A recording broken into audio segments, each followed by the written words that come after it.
So we all know, by now at least I hope, Gengar is my favorite Pokemon to play in this game. Just because of his mechanics, his skill ceiling that he has is a lot different than a lot of other Pokemon. His abilities is a lot different.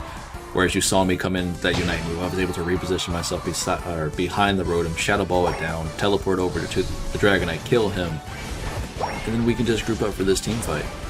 Like, I think he gets a bad reputation just because the fact that he's so squishy. But again, a lot of people just play Gengar with Hex Sludge Bomb, which is not saying anything about it, but at the end of the day, it's just like, that's all a lot of Gengar players know is Hex Sludge Bomb. When you sit here, you invest time to Shadow Ball Dream Eater, you can do a lot of cool plays, especially when you sit here and you play with your team. I'm being super patient, I'm taking in my kills when I know I can get them. This Dragonite, literally just, I have him sit down this whole game. A lot of fun. Sitting here throwing Shadow Balls left and right. Zero Aura is just, I don't even know why he bothers anymore.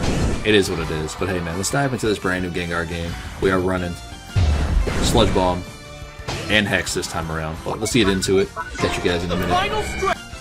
Hey guys, how you doing? Good morning, good evening, good afternoon to all those around the world. Welcome back to another Pokemon Unite video featuring Gengar coming through the jungle in the Master Rank. Running Sludge Bomb and Hex. Because why not? You know, we all know I am a Shadow Ball Dream Eater type player when I play Gengar. Just because I think that involves a little bit more skill, a little bit more finesse, if you will. Not saying anything's wrong with Sludge Bomb and Hex, as you're going to see here, when I'm going to go ahead and dominate this game. Now, between the two abilities, I do enjoy Shadow Ball and Hex a lot more, or Shadow Ball Dream Eater a lot more, just because the playstyle mechanics, you know, I think it's a little bit different. You gotta have more wear-all and what have you, and where you can go and when you can burst, when your opportunities is. There's Lucario though. That Lucario, so lucky. He's gonna get his though. He's gonna get his. But in any case, if he didn't have that little shield from his little passive ability, he was done. But either way, I digress. Sludge Bomb and Hex is a little bit more challenging for a lot of people. And what I mean is, not the playstyle, just the mechanical skill it takes to play the abilities. Now what I mean by that is, every single player that you generally run into, let's be honest, like, we don't see that many Gengar players on your team or playing against or what have you. But a lot of Gengar players, they Sludge Bomb, as soon as they land that ability, they just dive in, right? They just go instantly right in head first. They don't even care. They just go in, they hit it, they're going. You know what I mean? And then what happens? That enemy Pokemon either, you know, dashes out of the way or jack buttons or whatever, and then you're stuck here in the middle of the team fight with, you're not doing anything because now your abilities are on cooldown. You missed the Hex because everyone jumped out of the way. It's like, if you don't have patience for it, it might not be your playstyle. But then again, sometimes people aren't just necessarily super good at initiating fights and or when to go in, knowing when to go in or what have you when it comes to this ability, this mindset when you play in the Gengar. So some people may opt to play Shadow Ball Dream Eater as well. Not saying that's easier, obviously, because you have to actually land those abilities to do damage. It's not an instant lock on like Hex is when it hits the closest target near you, what have you. It's not. You have to aim, and it's a lot harder for a lot of people. So Gengar's playstyles are two different abilities, two different styles. You have to master at least one of them or both of them to be able to play Gengar. You know what I mean? And on top of that, he gets a bad reputation. Not that he's a bad Pokemon, because we all know, us Gengar mains out there, we think he's phenomenal, right? For people who are just starting Pokemon Unite, some of you guys may play against a Gengar who completely just dominates your team, and you might think he's overpowered, right? But you gotta know this Pokemon has been through a lot, and I mean a lot. In the very beginning, in the beta for this game, Gengar did pretty much, he was pretty much a wet noodle, alright? He did pretty much no damage, let's be honest. For those of you who actually got around to actually play the beta for a little while. And then when the beta came out, Hex Sludge Bomb was the bread and butter.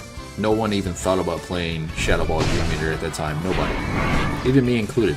Because the ability Hex, you literally can jump in 1v5 a team by yourself. Because there really was pretty much no counterplay to it.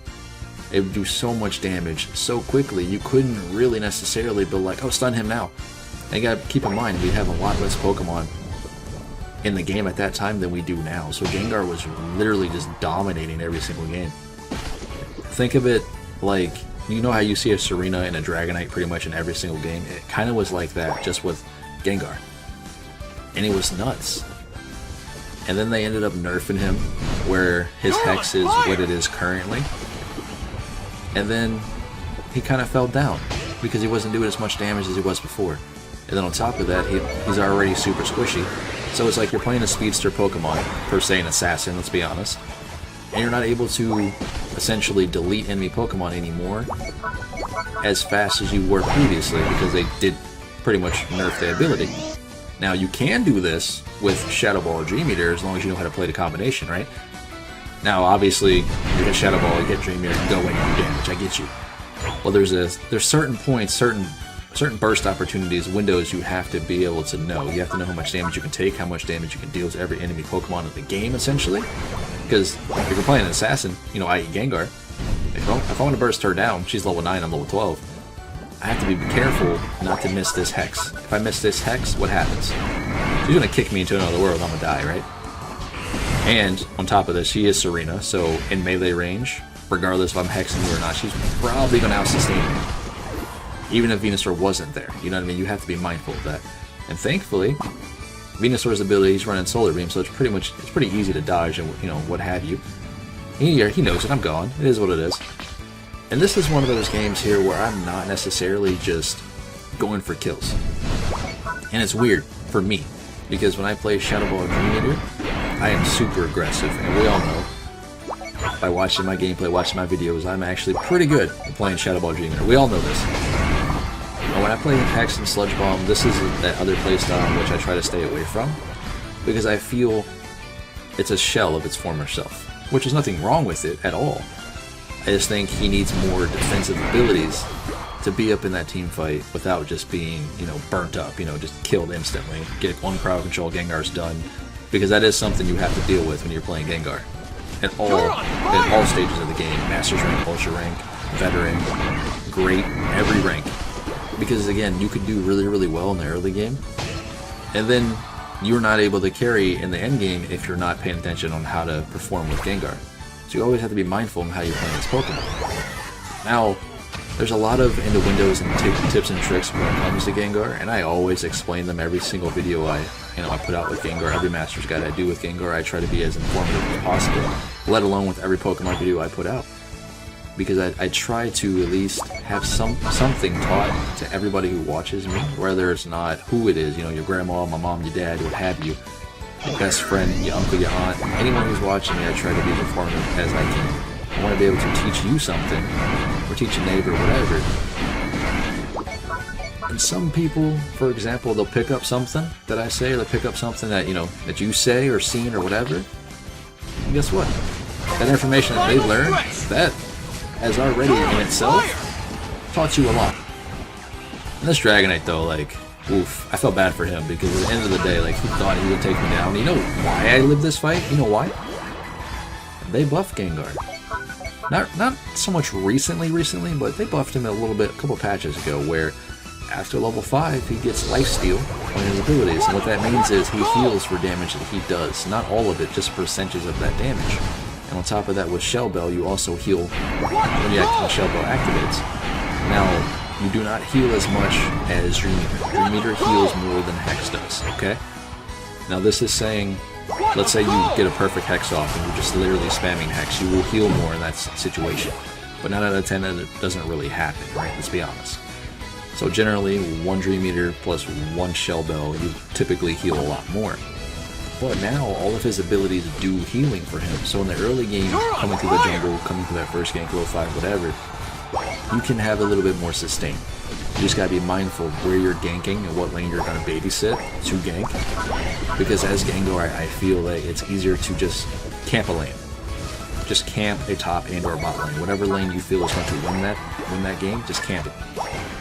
That's just the way I feel as of right now in the metagame, especially when you're running around with Tsraeena and Dragonite and Lucario. It's harder to focus on those lanes where they do a lot of damage. They can just burn you out, or he can Dragon Dance out of your Hex coming through. Lucario can dash out, you know what I mean? It puts you in a bad situation. Now, by the way, hats off to this Russell player, because him and I literally, if y'all were paying attention, we were just literally having fun running around up there on that Venusaur a minute ago and just scoring goals. This Crustle player is absolutely phenomenal. Hats off to him. Felt bad for this Garchomp though, because I broke his ankles right there and got the goal scored. You know, obviously it didn't count, but still, we did it. But either way, this has been Pawse Plays. Hopefully you guys do enjoy this video. Please smash that like button, man. Come subscribe to me. Join the Discord. Tell me I suck. I don't care, man. I'm just glad we got a nice community going on right now. Hopefully you guys have a good rest of your day. Happy holidays. Happy New Year. Make sure you accomplish your goals that you set out to do today and or tomorrow. I will catch you guys in the very next video. I'm gonna head out. Stay safe.